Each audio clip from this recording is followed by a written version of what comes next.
Kita percaya dengan pasti bahwa kita adalah sang pengamat yang solid dan konsisten di balik mata kita. Setiap pagi ketika kita bangun, ada perasaan, aku, yang sama yang membuka mata, yang merasakan dinginnya lantai, yang merencanakan hari ini.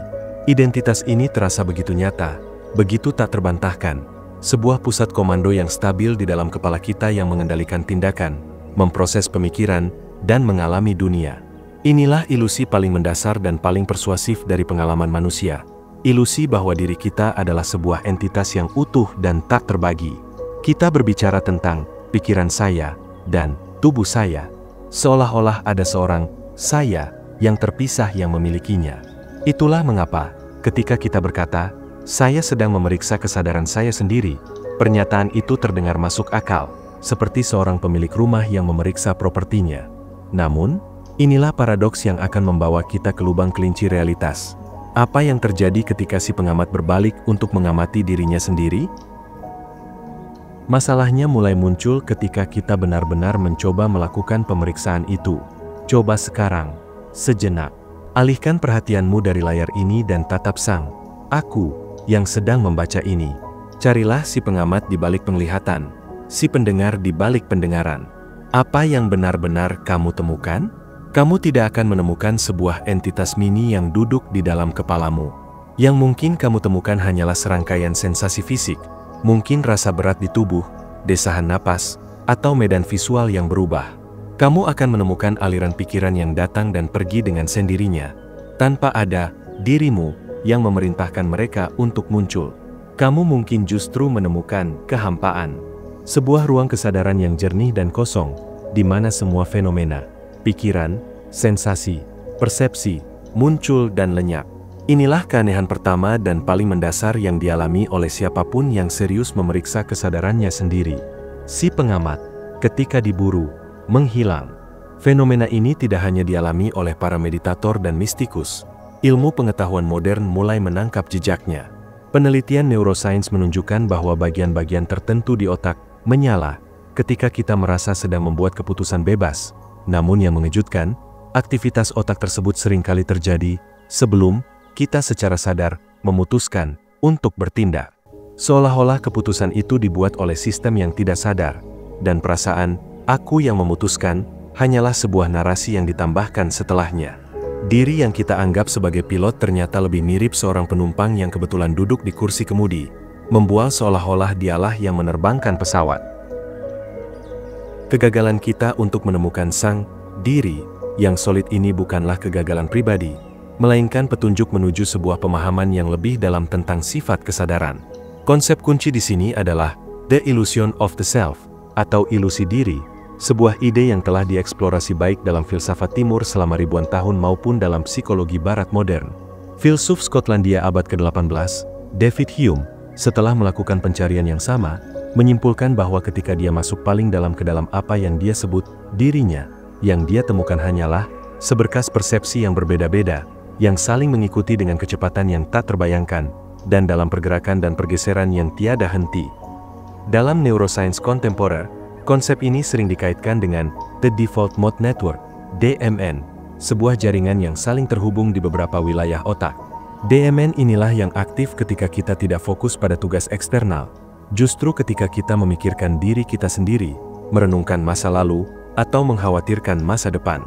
Dialah narator tak henti-hentinya yang menjalin pengalaman-pengalaman kita yang terpisah-pisah menjadi sebuah cerita yang koheren dan kontinu, sebuah cerita yang kita sebut aku. Jadi, diri yang kita rasakan bukanlah sebuah benda, melainkan sebuah proses.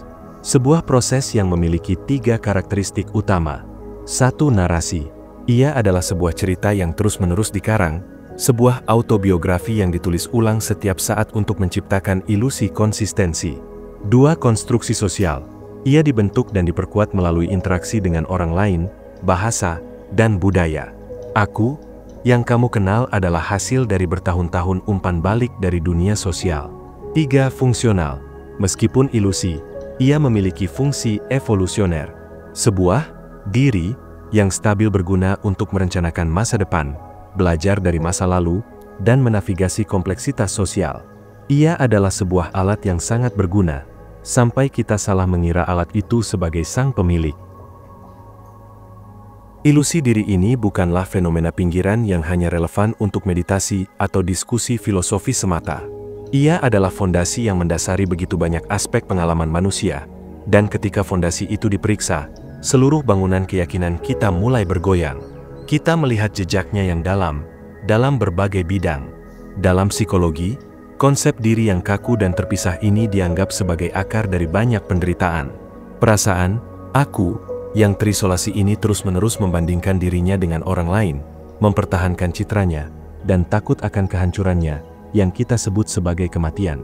Banyak terapi modern, seperti Acceptance and Commitment Therapy, ACT, dan pendekatan mindfulness, justru bertujuan untuk melonggarkan cengkeraman dari narasi diri ini, agar seseorang bisa mengalami pikiran dan perasaan tanpa terlalu mengidentifikasinya sebagai aku. Dalam neuroscience, eksperimen seperti yang dilakukan oleh Benjamin Libet dan yang terbaru oleh para ilmuwan seperti Patrick Haggard, menunjukkan apa yang disebut readiness potensial. Aktivitas otak untuk suatu tindakan dapat terdeteksi beberapa ratus milidetik sebelum seseorang merasa telah membuat keputusan sadar untuk bertindak. Ini bukan bukti bahwa kita adalah robot tanpa kehendak bebas, tetapi ini dengan kuat menunjukkan bahwa perasaan aku yang memutuskan adalah sebuah akibat, sebuah justifikasi yang muncul belakangan, bukan penyebab dari tindakan tersebut. Aku bukanlah dalangnya, melainkan juru cerita yang bekerja paruh waktu. Bahkan dalam fisika kuantum, paradigma pengamat yang objektif dan terpisah dari sistem yang diamati, warisan dari Descartes, sedang digoyahkan. Beberapa interpretasi, seperti dalam eksperimen pemikiran Wigner's Friend, menyiratkan bahwa kesadaran sang pengamat mungkin merupakan bagian yang tak terpisahkan dari realitas, dan pemisahan yang tegas antara subjek dan objek mungkin adalah ilusi lain yang diciptakan oleh persepsi kita. Mengapa kita begitu terpikat pada ilusi ini? Mengapa begitu sulit bagi kita untuk menerima bahwa diri yang kita cintai dan junjung ini mungkin hanyalah sebuah konstruksi? Akar masalahnya terletak jauh di dalam biologi evolusi kita. Otak kita bukanlah mesin kebenaran, ia adalah mesin kelangsungan hidup. Dan untuk bertahan hidup, ia membutuhkan sebuah model dunia yang stabil dan dapat diprediksi, dengan sebuah agen yang konsisten di pusatnya, sebuah agen yang dapat merencanakan, mengambil keputusan, dan dipersalahkan atas tindakannya.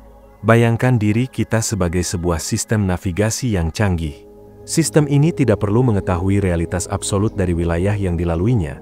Ia hanya perlu membuat peta yang cukup berguna untuk menghindari bahaya dan menemukan sumber daya.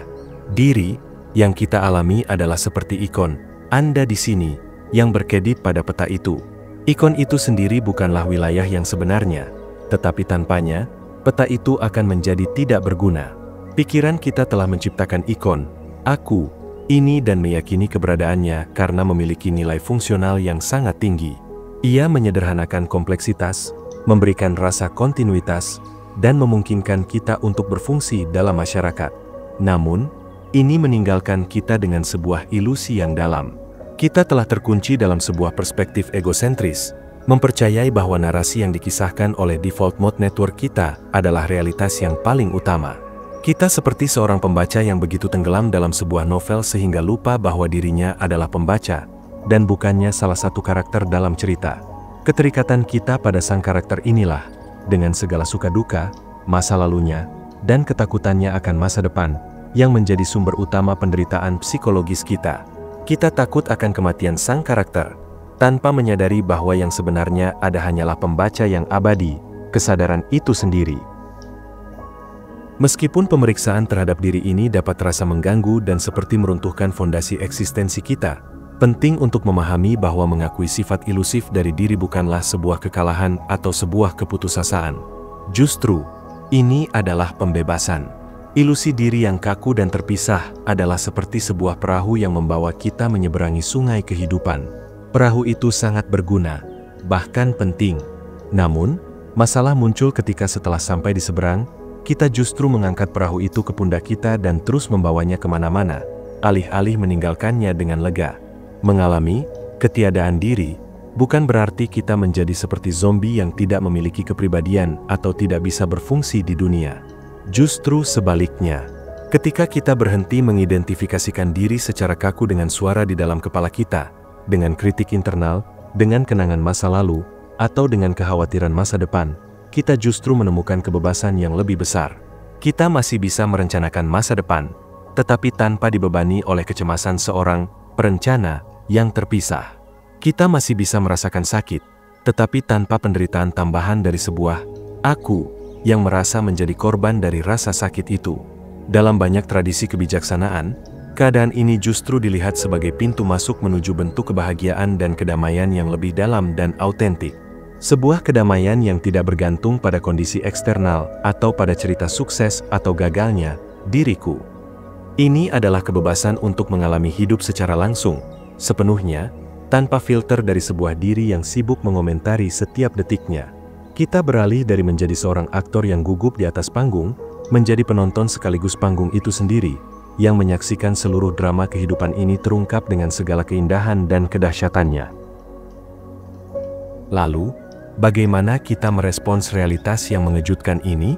Kita tidak bisa, dan tidak perlu, menghapus fungsi naratif dari pikiran kita. Tetapi kita dapat mengembangkan hubungan yang baru dengannya. Kita dapat mengolah apa yang dalam psikologi dan ilmu kontemplatif modern disebut sebagai meta-kesadaran, atau kesadaran akan kesadaran. Ini adalah kemampuan untuk menyadari bahwa kita sedang menyadari. Ini bukanlah sebuah konsep filosofis yang abstrak, melainkan sebuah keterampilan yang dapat dilatih. Caranya adalah dengan secara teratur mengalihkan perhatian dari isi pengalaman, apa yang dipikirkan, dirasakan, kepada ruang di mana pengalaman itu terjadi, kesadaran itu sendiri. Praktik seperti meditasi duduk diam, meditasi jalan, atau sekadar berhenti sejenak beberapa kali sehari untuk bertanya, siapakah yang sedang menyadari ini, adalah latihan-latihan untuk mengasah meta kesadaran ini. Tujuannya bukan untuk mencapai sebuah pengalaman mistis, melainkan untuk mulai hidup dari perspektif yang lebih luas ini. Dengan melatih meta kesadaran, kita secara bertahap menggeser identitas kita dari sang narator, si aku, yang terbatas dan penuh drama, menuju sang penyaksi, kesadaran yang diam, jernih, dan tak terbatas. Dari ruang kesadaran inilah, kita bisa menyaksikan pikiran dan emosi datang dan pergi tanpa perlu dikendalikan atau diyakini sepenuhnya. Kita membebaskan diri dari tirani sang aku. Kita belajar untuk memiliki sebuah pikiran, tanpa harus menjadi pikiran itu sendiri. Inilah kebebasan sejati yang ditawarkan oleh pemeriksaan kesadaran yang mendalam. Pada akhirnya, perjalanan kita untuk memeriksa kesadaran bukanlah perjalanan untuk menemukan jawaban final yang rapi. Ini adalah perjalanan untuk membongkar sebuah ilusi yang telah kita jalani sejak kita memiliki ingatan. Kita mulai dengan keyakinan naif bahwa kita adalah seorang pilot yang berada di dalam kepala, hanya untuk menemukan bahwa pilot itu adalah sebuah hantu, sebuah narasi yang berguna yang dikisahkan oleh sebuah jaringan saraf. Kita menemukan bahwa realitas terakhir kita bukanlah sebuah diri yang terpisah, melainkan sebuah medan kesadaran yang kosong sekaligus penuh, di mana seluruh alam semesta, termasuk sensasi tubuh, aliran pikiran, dan perasaan aku, muncul dan lenyap bagai pola-pola di permukaannya. Maka, pertanyaannya bergeser. Bukan lagi, siapakah aku, yang perlu dijawab dengan sebuah cerita baru. Tetapi, apakah yang tersisa ketika cerita tentang aku berhenti sejenak? Apakah yang mengalami dunia ini ketika sang narator mengambil napas panjang dan berhenti berbicara? Disitulah, dalam keheningan yang melampaui kata-kata, sesuatu yang aneh dan indah mulai terungkap. Bukan sebuah jawaban, melainkan sebuah pengalaman langsung. Bukan sebuah diri, melainkan sebuah keberadaan. Dan mungkin, justru di sanalah kita menemukan, bukan siapa kita, tetapi apa kita sebenarnya. Sebuah misteri yang tidak perlu diselesaikan, tetapi hanya perlu disadari, dihidupi, dan, pada akhirnya, dijadikan rumah. Terima kasih sudah menonton sampai akhir. Jika video ini bermanfaat, bagikan kepada orang-orang terdekat, dan jangan lupa subscribe untuk mendukung channel ini. Tinggalkan juga komentar atau pemikiran Anda di bawah. Saya selalu senang membacanya. Semoga hari Anda dipenuhi kebahagiaan dan energi positif. Sampai jumpa di video berikutnya.